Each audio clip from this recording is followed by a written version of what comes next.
Hi, I'm Klee Irwin, and I'm the Director of Quantum Gravity Research. We're in Los Angeles. We're a group of mathematicians and physicists, and we're working on a theory of everything. It's a quantum gravity theory. So we want to unify the theory of space and time, which is general relativity, with the theory of everything else, which is quantum mechanics. And with a first principles theory of everything, which seeks to go down deep to the very most fundamental ontological questions. That is, ontology is the study of what is real and what is not real.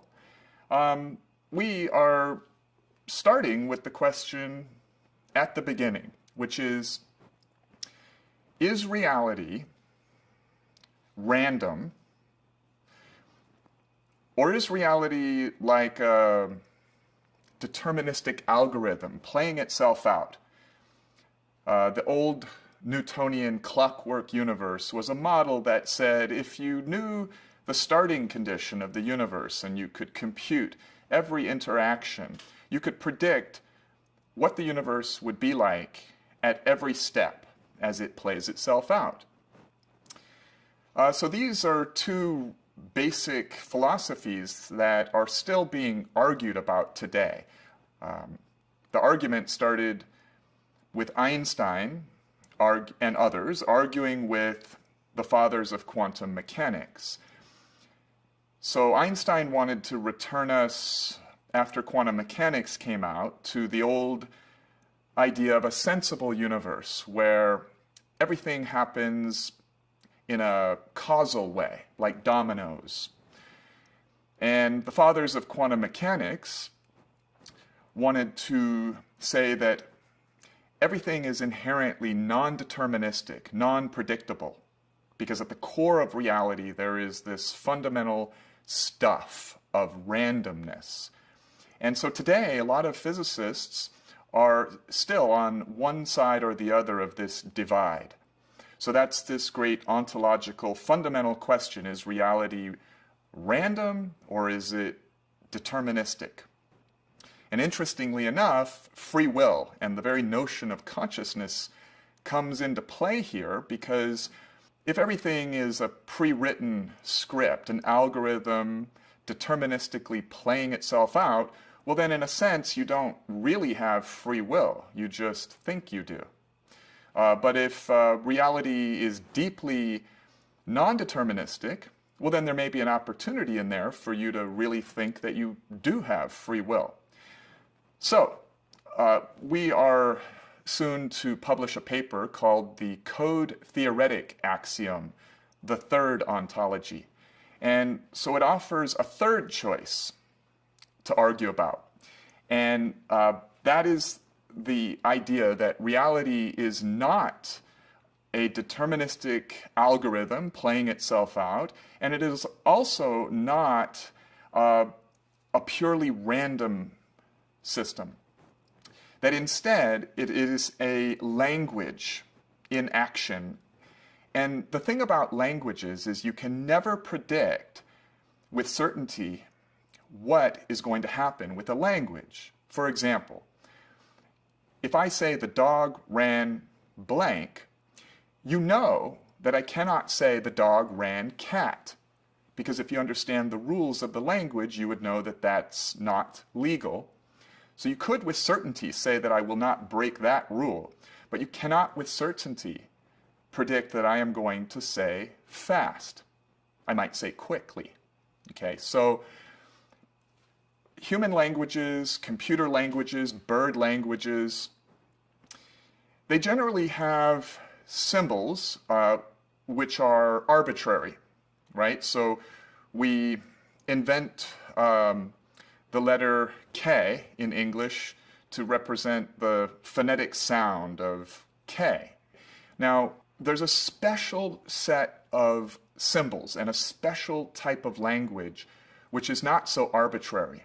Let us start with the idea of what a language is. A language is simply a set of symbols and rules on how you can arrange the symbols, and most importantly, freedom, called syntax, that allows you to not be forced by the rules to have an exact predetermined way that you can order things. Now, let's decompose the word symbol. What is a symbol? A symbol is an object, and by the way, an object in set theory is simply a thing which you can think of, such as an economy, humor, a brick, a letter, a number. So an object is anything which can be thought of. So a symbol is one object that represents another object. That's a symbol. And a language is a set of symbols that have rules on how you can order them plus freedom within the rules so that you can creatively express information. So there's this special type of language made of a special type of symbol. And these are called self-referential symbols. For example, in physics, we have this symbol, which is a triangle, which represents the idea of change. The delta symbol represents this notion that there's a difference or a change between things. And that's very arbitrary, because that same symbol, if we'd like to agree upon it, could represent a dog. But it's very interesting when we invent a language where the triangle, let's say the equilateral triangle, represents itself, the equilateral triangle. That still allows it to be a symbol. So there comes this idea that if reality is made of language, symbolism, code, the most logical type of symbols, since we live in a geometric reality, may be geometric symbols. But it's not so attractive to just think of reality as some man-made arbitrary set of rules on how you can arrange the geometric symbols. So there happens to be a non-arbitrary code. It's a mosaic tiling type of code called a quasi-crystal. And a quasi-crystal is created by taking a crystal in a higher dimension. A checkerboard, for example, is a crystal. A cubic lattice is a crystal. So you can have these crystals in higher dimensions. And when you project a crystal from some dimension by an irrational angle down to a lower dimension, you lay down in that lower dimension, such as 3D, a set of geometric symbols, a finite set of geometric shapes that have rules on how you can arrange them, and within those rules have syntactical freedom, such that you can express things with that geometric language, such as waveforms and volumes. So right off the bat, this becomes at least an interesting idea for a first principles based language that one could imagine might be useful for simulating or understanding or describing reality. And that's interesting, because such a language, a code-based reality, would be neither deterministic nor random. So that's what the code theoretic axiom is. It's the third ontology. So one thing that maybe a lot of people don't understand is that there's actually no physical evidence for randomness in nature, but there is physical evidence and argument that is very rigorous that reality is not a deterministic algorithm playing itself out. There are creative theorists who are still trying to make decent arguments to bring us back to the possibility that reality is a deterministic algorithm, but it's not very popular, and the general consensus scientifically is that reality is non-deterministic. So that leaves two choices. The code theoretic axiom is why it is non-deterministic, because language is inherently non-deterministic, or the conjecture of randomness, that there's some absolute pure randomness as the stuff of reality. There's a very popular new idea happening now in the world of academic physics, which is that reality itself may be information theoretic, in the words of John Wheeler, the man who coined the phrase black hole. And what this means is, it's a philosophical and ontological idea, which is either there's this idea that there's this absolute stuff of energy, and we know how energy behaves, and we know how it converts and how it becomes matter, and we understand a lot about energy. So one can take a philosophical position that energy is this inexplainable stuff other than how it behaves. It's not information, but information describes it. That's one position that can be taken. The second choice is that one can say, no, it's not just that information describes energy and physics. It's that reality itself is literally made of information. That's interesting, because that is suggesting that reality is this abstract stuff. Now, the interesting thing is that those who say that energy is something other than information and merely described by information, they really have no suggestion as to what this energy is made of. They want to start there and say that that is the axiomatic ground. An axiom is something that you cannot prove. It's just your philosophical starting point in a mathematical proof or a physical theory. And others want to say, well, no, we know how to describe information. We know what it is, and we want to say that energy is information. That's simpler. That's what the mathematics tells us. That is the Occam's razor approach. It's more elegant, it's more straightforward, it's less enigmatic, it has more explanatory power. So here at Quantum Gravity Research, we take this more simple approach, this more straightforward approach that many people are taking nowadays, which is that reality is made of information. So, what is information? Well, information can be described as meaning. I'm going to have to explain what that means, but it can be described as meaning conveyed by symbolism, right? So if you have some physical system in a dimensional space, like the volume and the behavior of a hydrogen atom, a lot of that is geometric information. There's the waveform in the electromagnetic spectrum. There's the waveform of the probability plot from quantum mechanics, which is an elliptical form. And then there's the volume of it. There's everything about physics is geometric in one way or another.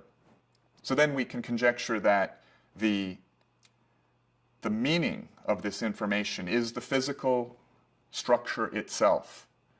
In other words, what is the meaning of a square? Well, one can say, well, the meaning of a square has to do with the fact that if it's a unit length square with edges 1, that its body diagonal is the square root of 2, and it has 90-degree angles. And we can use a square itself as an abstract symbol to represent a square.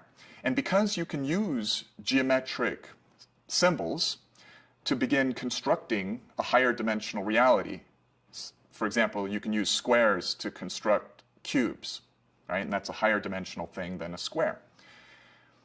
So our approach is to suppose that perhaps reality itself is this dynamical mosaic-like code, this three-dimensional quasi-crystal that describes waveform and particle information and describes change and time-related ideas and spatial-related ideas.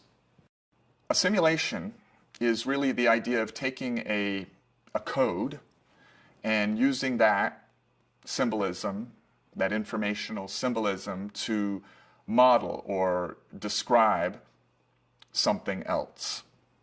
And if you use geometric symbols in a geometric language to simulate a geometric object, then in a sense, you have this idea where the hardware, the software, and the simulation output are all one and the same. As my friend and scientific colleague here, Ray Oshheim, says.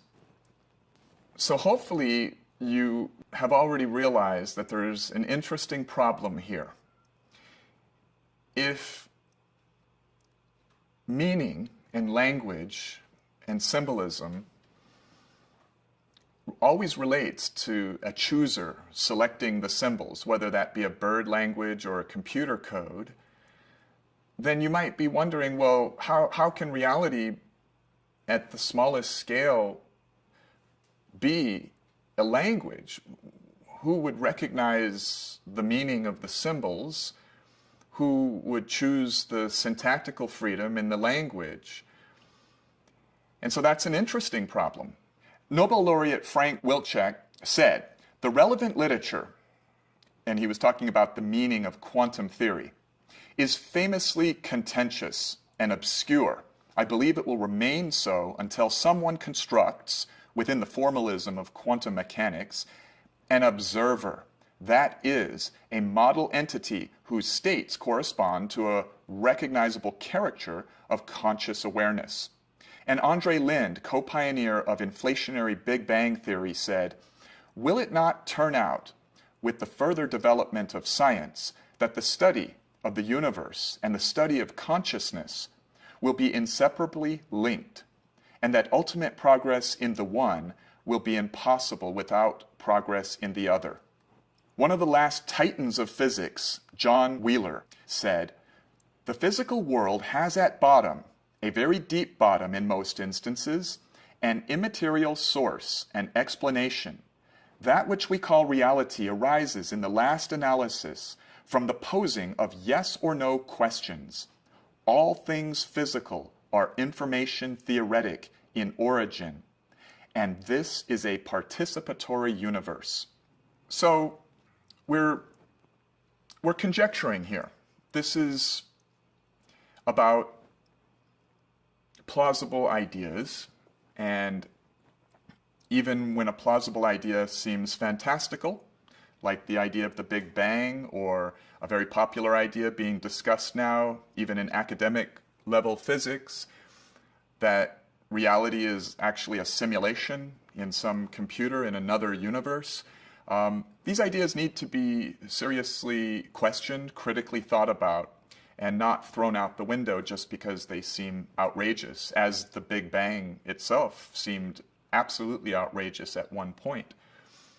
So let us then discuss how in the world there can possibly be a language as the substrate of reality without some notion of a chooser in the language and an actualizer of the meaning of these geometric symbols, because there needs to be something to interpret or actualize meaning in order to say that information exists. Now, if we like, we can just say, well, we'd like to start with the axiom that God exists.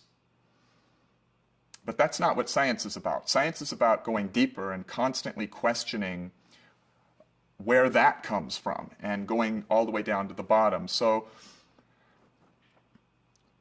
God may or may not exist, but if he does, I want to know, how does he exist? And so we don't need to make it religious.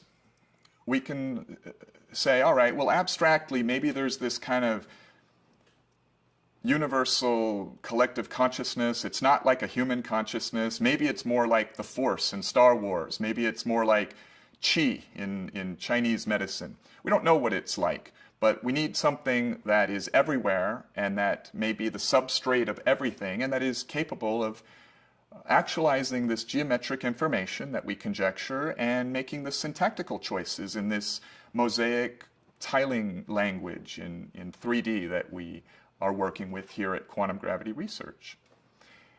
So, what do we know about the universe? How does it behave? Well, everybody can agree that emergence is the name of the game. Quarks and electrons self-organize into 81 stable atoms. Those 81 atoms self-organize into countless chemical compounds, including the proteins necessary for life, DNA. Single-celled organisms emerge eventually in a biosphere, and then groups of single-celled organisms, each specializing in a different function, like workers in a big city, team up to form larger structures, such as animals.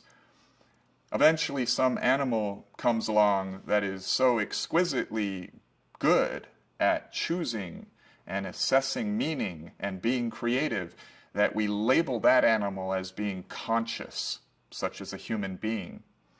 So now this mysterious notion of consciousness is admitted to be real and clearly emerges from the laws of physics, is allowed by the laws of physics. Then we can ask, well, is this the end of the road? Is human consciousness the epitome of self-organization in this universe? Or does it go beyond? And just as single-celled organisms team up in the human body to allow high-level human consciousness to emerge and float upon an ocean of their existence, is it possible that large numbers of human consciousnesses can self-organize and allow for an even greater consciousness to emerge? And for that matter, since a typical human has 150 pounds of mass energy that is self-organized into their consciousness of their mind-body system, what is the upper limit of the percentage of mass energy in the universe that can self-organize to form conscious systems and systems of conscious systems that are conscious as well? Well, as far as we know, there is no upper limit other than 100%. So technically, with physics as we know it, all matter, energy in the universe can theoretically self-organize into a conscious system, a network of conscious systems that is conscious. That's our best shot at thinking through the scientific plausibility of how some mysterious collective consciousness substrate in the universe could emerge. And there's an axiom that is physically and mathematically plausible and popular, and it simply says that given enough time, whatever is possible will eventually occur. And the interesting thing about Einstein's theory of special and general relativity is that, as Einstein says, there is no difference between the past and the future. It is a stubbornly persistent illusion. And so in relativity theory, there is this object called space-time. And so in space-time, there is yesterday, and there is today, and there is tomorrow. And the three exist as coordinates in one geometric object, space-time. In quantum mechanics, there is this remarkable idea that reality is essentially non-local. That means that an object here is connected with an object here, as though you have a piece of paper and two black dots on the paper which are clearly separated by some length on your paper. Well, if you were to fold the paper, you could connect the black dots. So there's a duality where, yes, there is this curve at the fold that may be 6 inches long that separates the black dots, and yet at the same time there is this connection where the two black dots are one. They're sharing the same space. And so quantum mechanics is going through a revolution now where there are some very exciting new ideas. For example, 3 years ago, Juan Maldacena, one of the fathers of the holographic principle, and Leonard Susskind, one of the fathers of string theory, put out a paper that the wormholes that non-locally connect to regions of space and time that are predicted by general relativity are actually one and the same as the quantum entangled pairs that non-locally connect particles in quantum mechanics.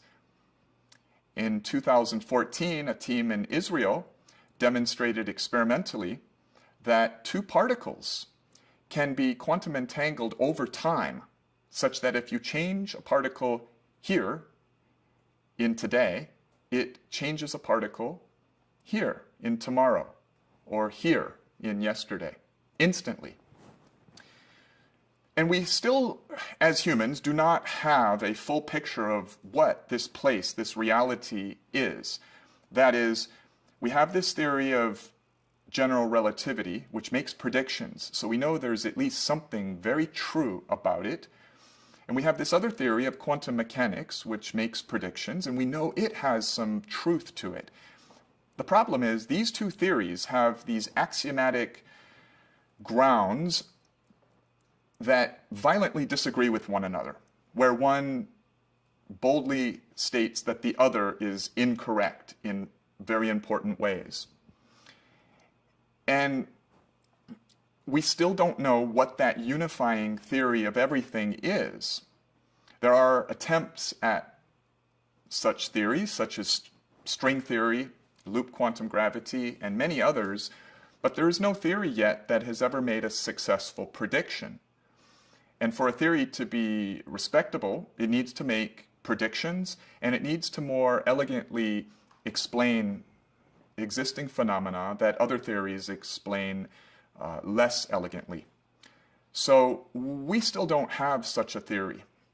And so you could say that's the holy grail of physics, because if we were to discover such a theory of everything that would make predictions, well, it would be the holy grail of physics, because everything, chemistry, biology, even psychology, medicine, everything is emergent and builds up from that foundational theory of everything. Perhaps the discovery of a theory of everything here in the 21st century could usher in Star Trek-like technologies that could help humanity early. And so that's what we work on. We are one of the many groups trying to crack this code, this holy grail, to discover what the theory of everything is. And we take this code theoretic approach, and we use quasi-crystal mathematics. So why do we use the E8 crystal to build our three-dimensional quasi-crystals? Well, the largest thing that humans have ever built is the Large Hadron Collider in Geneva, Switzerland. In fact, it's not just the largest thing, it's also the most expensive thing. No one country could afford it, so many countries pooled their money together, and they bought this giant thing with taxpayer money. So why would humans have approved spending so much money on one thing? And by the way, what is it really? Well, what it is it's a microscope. It's a microscope that allows us to peer down in the direction of the pixel of reality, which is called the Planck length.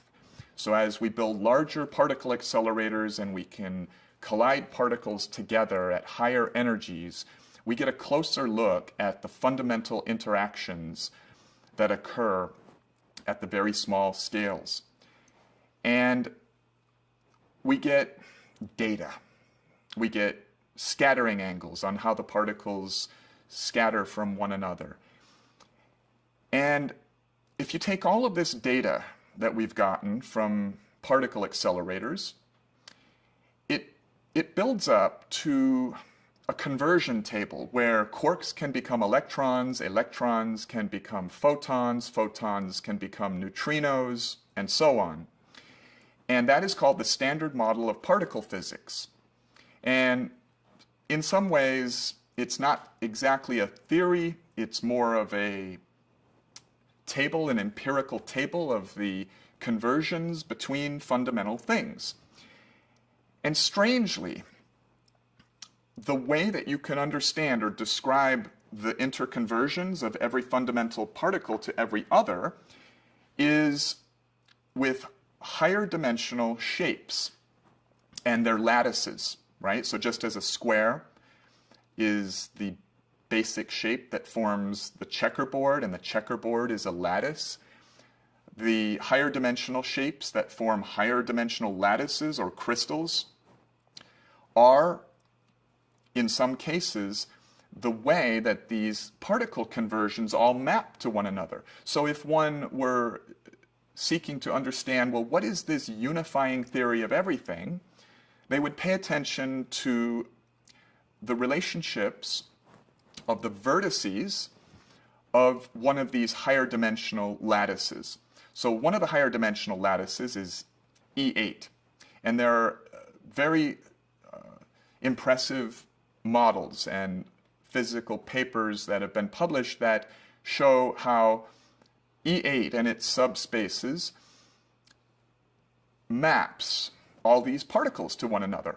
It's very strange because it appears that we live in a three-dimensional reality, and yet the relationships of particles, called gauge symmetry relationships, correspond to these hypercrystals. So what we do is we take this hypercrystal called E8. So you can think of E8, well, if you were to take oranges and ask yourself, well, what is the most efficient way that I can stack oranges in the supermarket so that the most oranges take up the least amount of space, the densest packing? You would pack them in the typical way that you see cannonballs stacked or oranges stacked, and every place where you see an orange kiss another orange, you could make a point. And then you could throw away the oranges and then draw lines between the closest neighboring points, and you'd have a crystal called the FCC lattice. So you can do that same thing in higher dimensions. If you had an 8-dimensional supermarket with 8-dimensional oranges, you could ask yourself, well, what is the densest way to pack 8-dimensional oranges?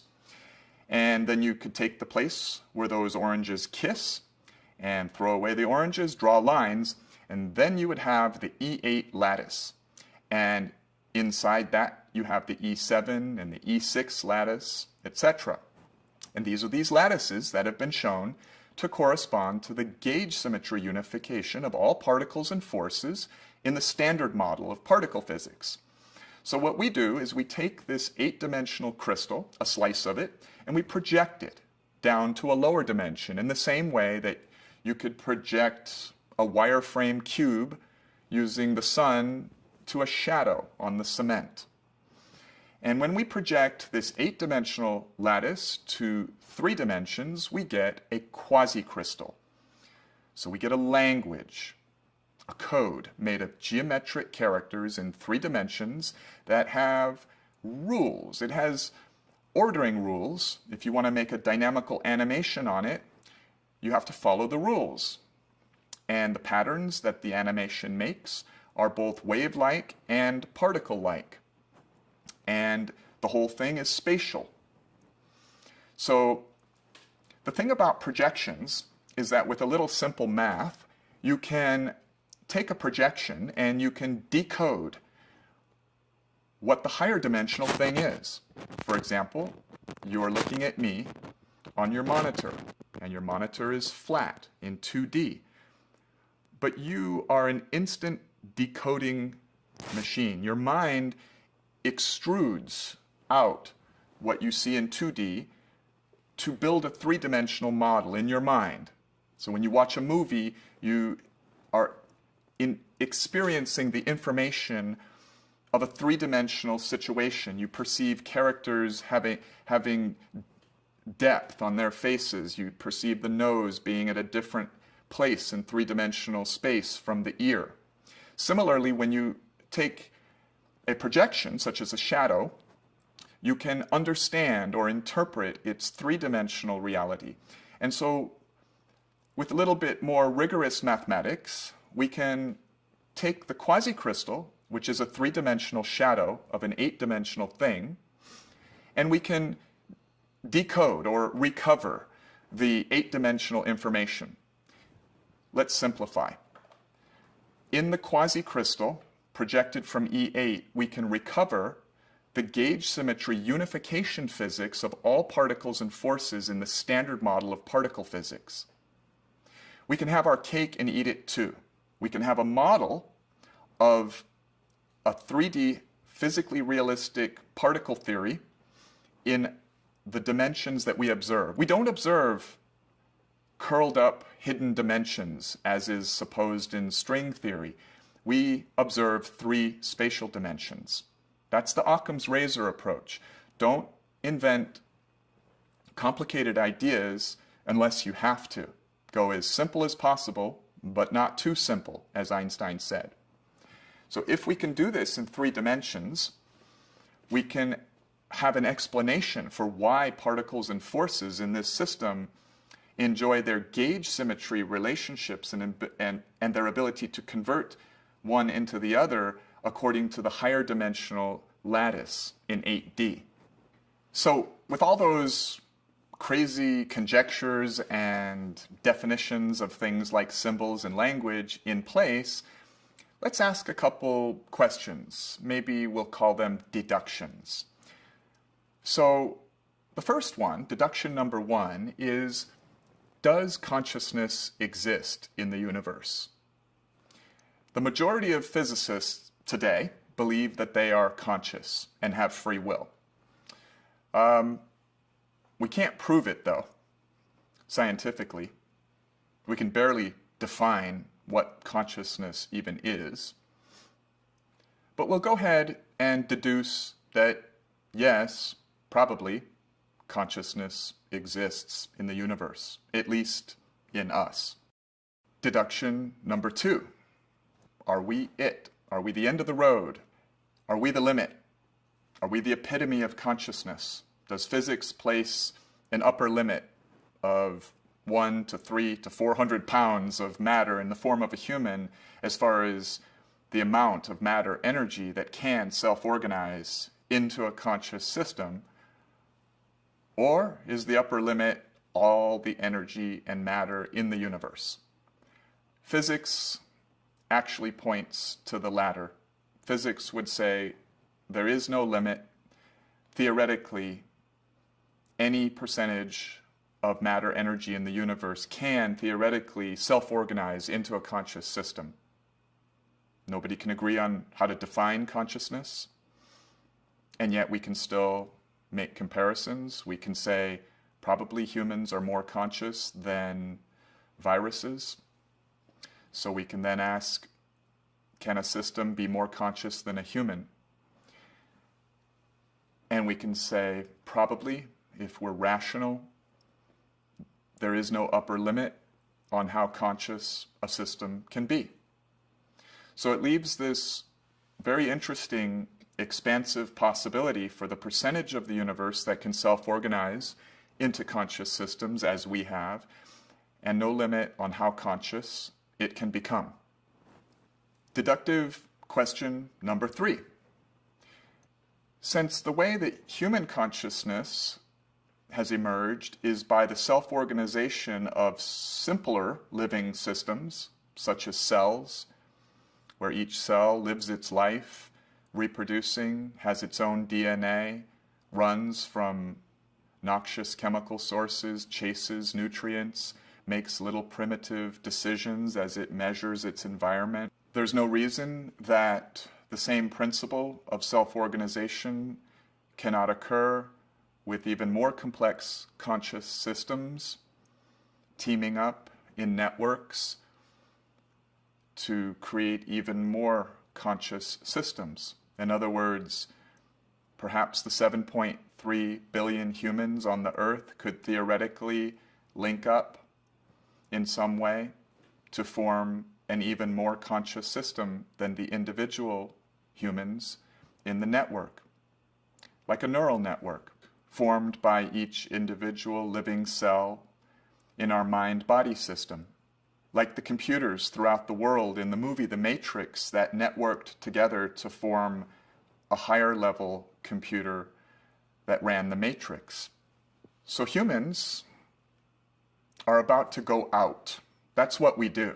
We can be in a comfortable oasis in some ecosystem and we're not satisfied. We go out into scary and inhospitable places. And in the late 1960s, we went out. We left the biosphere. We went to the next celestial body, which is the moon. And one of NASA's primary goals now is to have humans arrive at the first planet in our solar system, Mars. And so given sufficient technology, which is probably going to take a quantum leap forward if humans ever discover the first principles theory of everything, humans definitely will move out as far as they can go, and they will keep going. And they will double in number. Now, doubling algorithms are interesting. They always halt due to resource limitation. If you were to have 2 pennies and you were to write 2 in your iPhone calculator and then hit the times 2 button and just double them, 2, 4, 8. If you were to do that 80 times, just hit the times 2 button 80 times, which you could probably do in 30 seconds, you would have a number that is larger than all the atoms in every dust cloud, in every solar system and galaxy in the entire universe. And so that's interesting. So then if that's true, then how come the microbes on the surface of an apple, as they begin to double when the apple decomposes, well, if they really double and it can become all the atoms in the universe, that quantity in just 80 doublings, well, why doesn't that happen in nature? Well, it's because of resource limitation. The resources of the apple itself halt the doubling algorithm of the bacteria very early. Not very many doublings can occur without resource limitation halting the algorithm. So humans, when they leave the apple of the earth and there simply is no more resource limitation other than the entire resources of all the energy in the universe, they will be able to go out and continue doubling. And after a shockingly small number of doublings, humans have the potential, with their high consciousness and their tendency to network with one another, to double to the point where massive percentages of the mass energy in the universe can be hijacked or transformed into these self-organized systems of mass energy that are conscious. And if they have some non-local physics and technology that allows those consciousnesses to network instantly, then the entire universe can potentially become a neural network, if you will, of conscious systems that is itself conscious in some sense.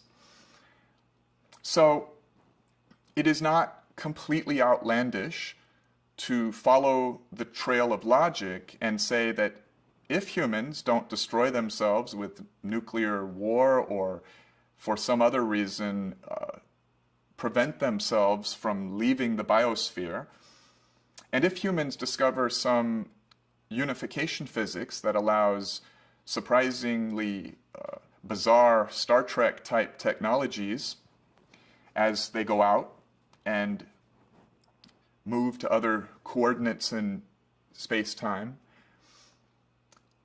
and if such technologies could allow connectivity, instant exchange of information, then indeed it is quite formally a neural network. And what that is, what that's like at its limit, it's science fiction-like, and yet plausible and somehow logical at the same time. I'm not saying it's inevitable or that it's the truth.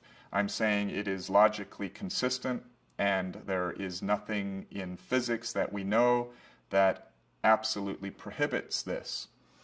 And there is the tendency of nature to continue self-organizing.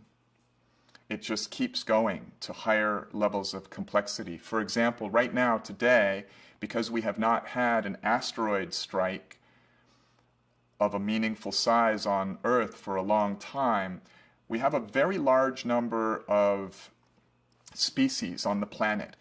The whole thing is an interactive network where all species are interdependent and connected to one another. The sum total of the behavior of all the species actually self-regulates the salinity levels in the ocean and the chemistry of the atmosphere. And so the whole thing is technically an organism. The biosphere of Earth plus its weather systems, its plate tectonics, the entire system.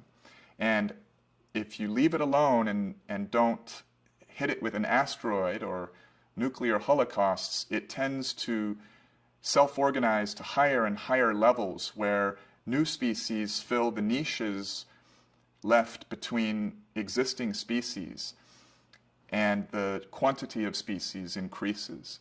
So the way physics behaves is via emergent, ever more complex systems that self-organize.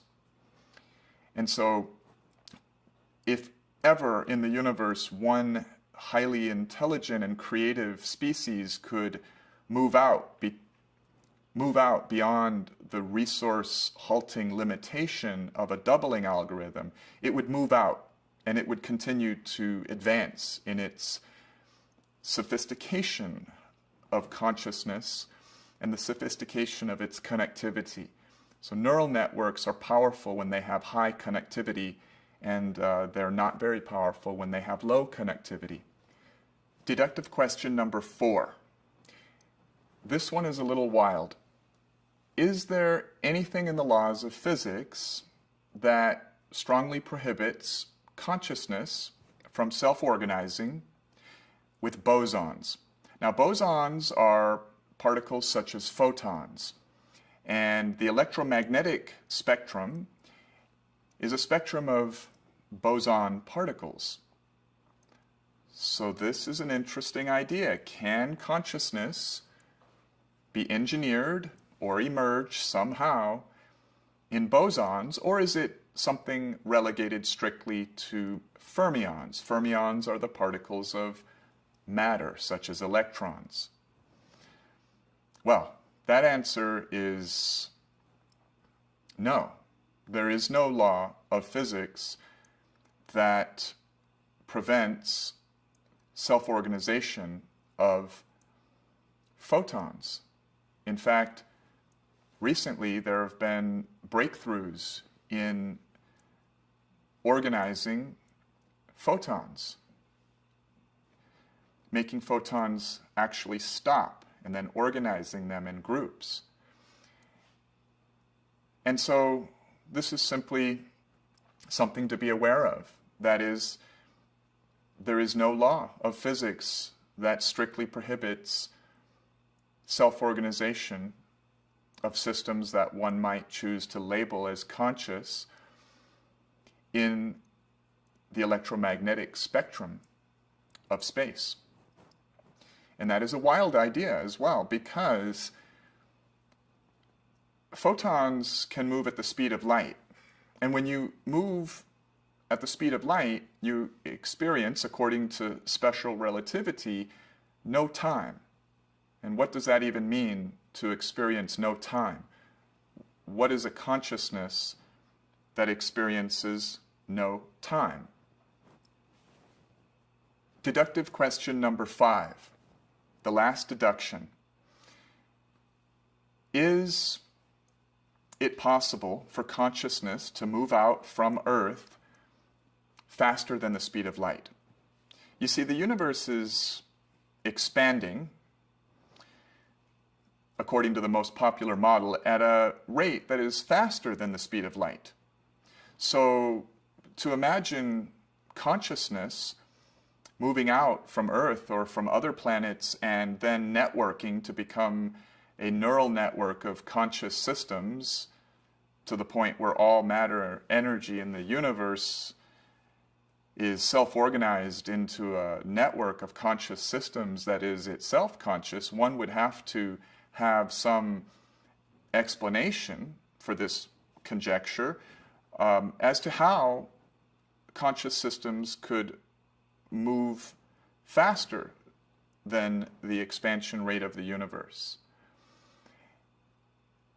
And that is an open question until someone comes up with a predictive, believable theory of everything. It's expected that such a theory of everything will be deeply non-local. And the idea of non-locality is such that you don't think in the classic way. That is, you don't necessarily have to imagine that a particle here, a million light years away from a particle here, must necessarily have a signal that moves at some speed in order to be connected, to influence one another.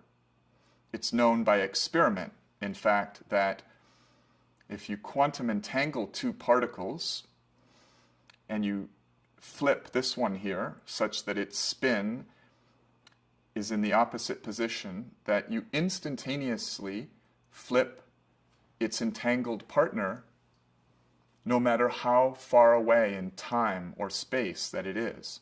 So it's not a matter of moving faster than the speed of light. It is an idea that happens in no time. In other words, take a quarter and look at the head side of the quarter, and then rotate the head side of the quarter and ask yourself, how much time does it take to have that rotate the tail side of the quarter? And of course that would be a false question, because the rotation instantly rotates both sides. There is no time involved in the influence of one over the other. And again, one of the hottest ideas that's being appreciated now in physics circles is the realization that the wormholes connecting vastly separated objects across space and time are the same as the connections between quantum entangled groups of particles separated by space and time. And this view says that space and time are really secondary, emergent, illusionary in some sense, and this network of non-local connections, entanglements, wormholes becoming the same object as quantum entangled groups, and that network, which we don't yet fully understand, allows space and time to be emergent. That is, space and time are not fundamental in that view. The connections are fundamental, and the connections are fundamentally non-local. That is, they're connected across space and time, such that signals are not necessary to connect things separated by space and time. Now, if humans could discover this supposed theory of everything, perhaps they could harness new technologies that exploit that knowledge to allow ourselves, our consciousness, maybe in light form, in the form of photons, or in the form of matter that's remolecularized at different coordinates, to expand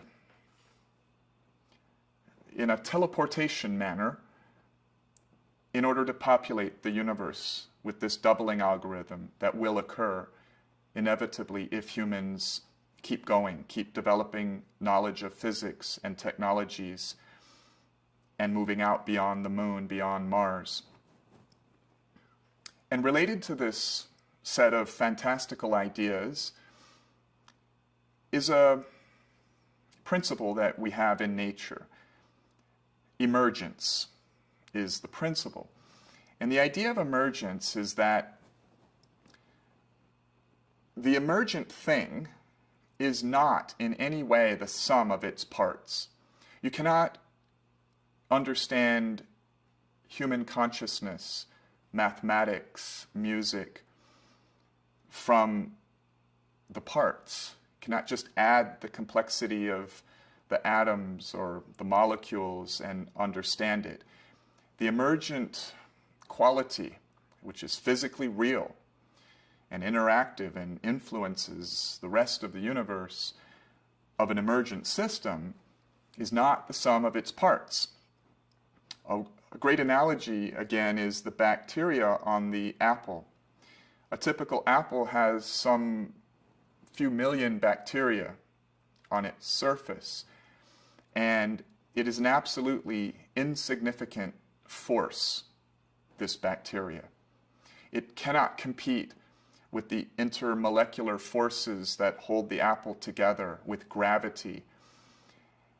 It cannot compete with the standard forces.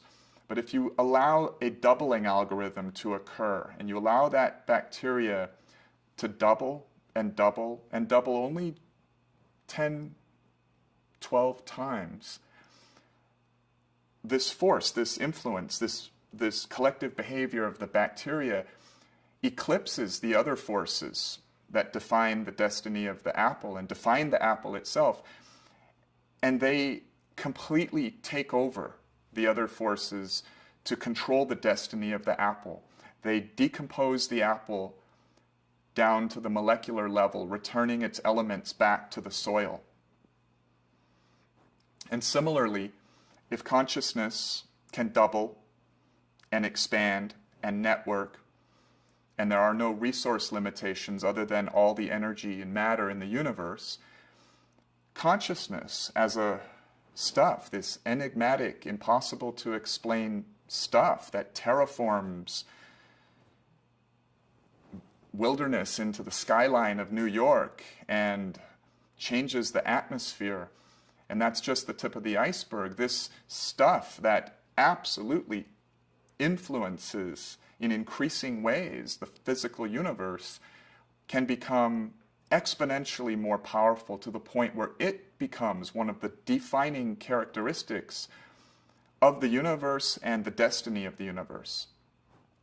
So again, these are ideas that are fantastical and sound more like they should be in a science fiction book, and yet at the same time they're absolutely reasonable, plausible, and do not violate anything that we know about today in physics, and in fact are somewhat more related to some of the newer realizations about physics, such as the realization that the wormholes of space-time theory may very well be the quantum entanglement of non-local quantum theory. Now, the last idea is the idea of non-computability. So let's give an example. How many ways do you think 16 of your friends can be organized? You can get 16 people who you know into your kitchen, and you can start organizing them into groups, Linda and John. And you can reorder Linda and John to John and Linda. You write that down. That's 2 ways. Then you can organize Linda, John, and Susan, right? So you can do these organizations. There's only 16 people. So how many ways can you arrange until you run out of ways your 16 friends? 22 trillion ways, trillion with a T. If I added a 17th friend, it would explode that number to a shockingly larger number. So factorial mathematics and exponential mathematics is absolutely non-intuitive. Now, if you had 100 friends or 1,000 friends, the ways that you could order them, the combinatorics, would exceed the computational ability of a theoretical computer that one could build from all the mass energy in the universe and then give that computer an amount of time to calculate that solution or that number, say, 1 trillion times the current age of the universe, and it still could not compute that.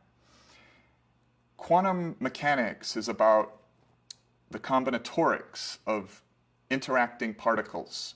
So each particle has a wave function, and the wave functions relate to one another according to values called quantum damping and quantum resonance. And these can be computed with, say, 2 electrons. But once you get to a few more electrons, it becomes non-computable. And when you think about the quantum interactions of all quantum wave functions, so every group of particles has its own quantum wave function. So there's a quantum wave function for 1 electron in a body, and then there's another quantum wave function for a system of 3 electrons. There's a quantum wave function even for the universe. And all quantum wave functions physically interact in quantum mechanics to influence all other quantum wave functions. It's a network of quantum wave function interactions. And that is arguably the most fundamental thing of reality. It's the interaction, the relationship of things via their quantum wave function combinatorics. And so if that is the most fundamental thing of reality, and it is fundamentally non-computable, well, that's an interesting philosophy. It means we live in a universe that is fundamentally non-computable. You can compute the separate objects, but you cannot compute the emergent combinatorics of the objects. And it's those emergent combinatorics that is the deepest thing with our deepest theory. Our deepest theory may very well be quantum mechanics currently. And so that is a theory of interactions. Interactions that are in principle in a finite universe non-computable. So the very stuff, the very most elemental stuff of reality is this non-computable result. And so consciousness itself is likely non-computable. Because again, if 16 friends have 22 trillion ways that you can order them, imagine the atoms in a single neuron within your brain. There are countless billions of atoms in one neuron, and they all are interacting quantum mechanically. And that interaction describes the emergent behavior of the electromagnetic connections and all of the emergent physics of chemistry that come after the quantum interactions. So it's mysterious that this non-computable stuff is likely the most fundamental stuff and that it cannot be computed. It's interesting that consciousness itself is non-computable. Although there are people today, serious people, trying to simulate consciousness, which doesn't really make a lot of sense, because if consciousness is a system of particles and the particles are fundamentally the quantum interactions of the wave functions of every combination of particles, it cannot be computed. So it may be a naive attempt, but perhaps they'll come up with something interesting. Now, let us play along and suppose that if the code theoretic axiom is true, that reality is based on a code, we can ask a question. We can say, is it an efficient code? Or is it just some arbitrarily inefficient code that's not maximally efficient?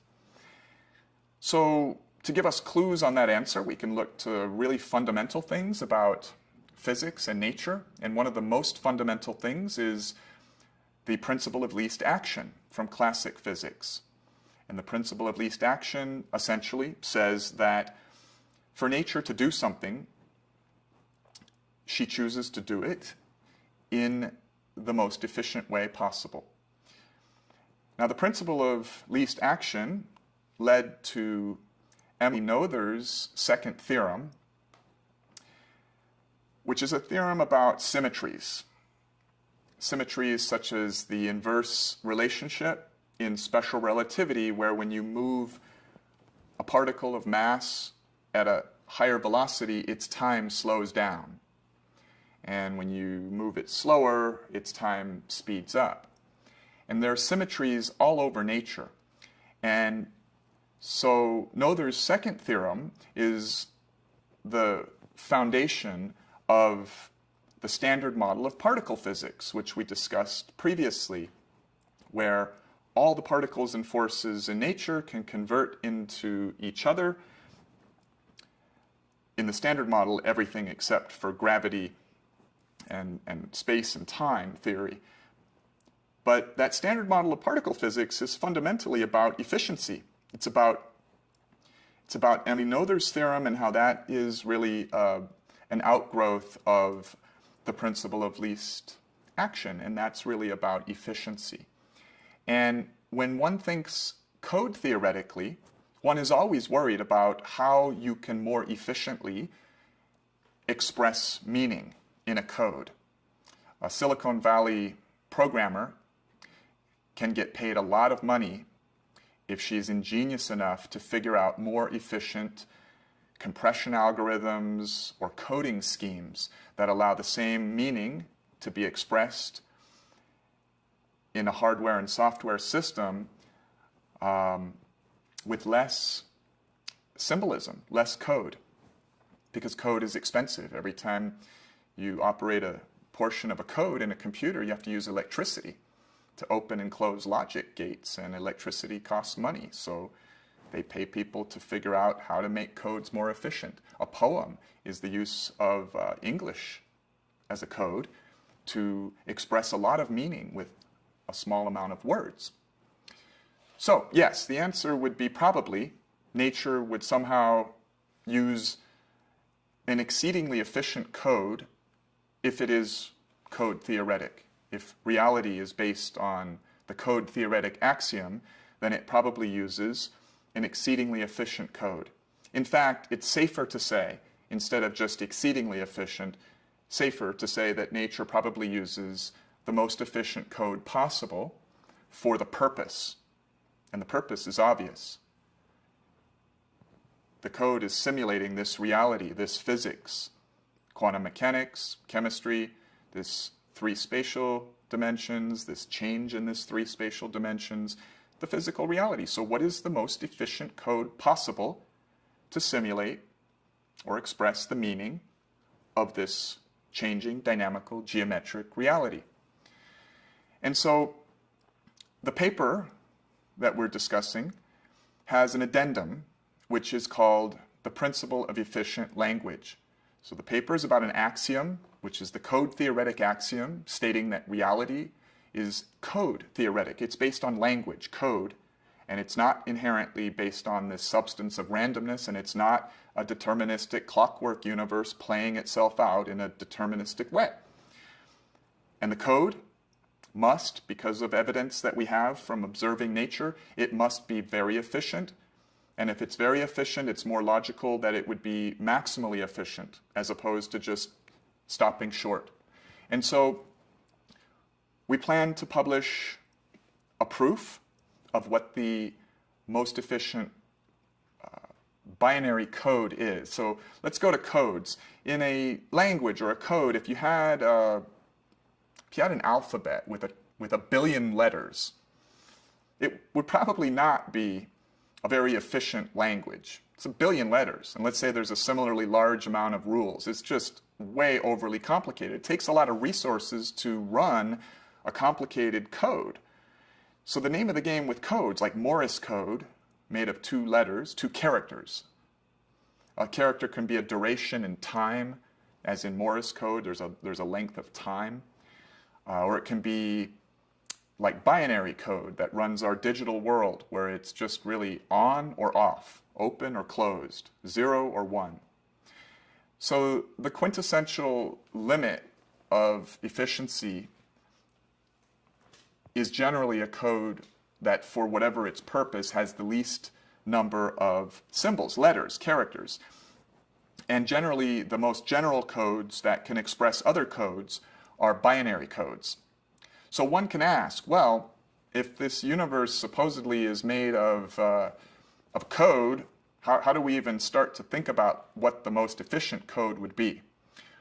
Well, with quasicrystals, we can realize that each, let's say, three-dimensional quasicrystal is a network of two-dimensional quasicrystals. Some of you may be familiar with the Penrose tiling. That's a two-dimensional quasicrystal. And each two-dimensional quasicrystal is a network of one-dimensional quasicrystals. And with our quasicrystal, derived from E8 because it relates to particle physics, our one-dimensional quasicrystals are called Fibonacci chains. They're sequences, they're codes made of a long length and a short length, where the ratio of the long length to the short length is the same as the ratio of the long length to both lengths together. And that's called the golden ratio. And it naturally comes from simply projecting the E8 lattice according to an angle which gives us the most connectivity in the three-dimensional graph, this three-dimensional mosaic tiling called a quasicrystal.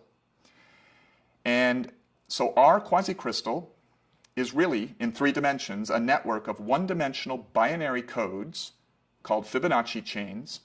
And the very interesting thing about these codes is that when you make a binary action to turn a point in that code on or off, you automatically change a large number of other points on that one-dimensional line.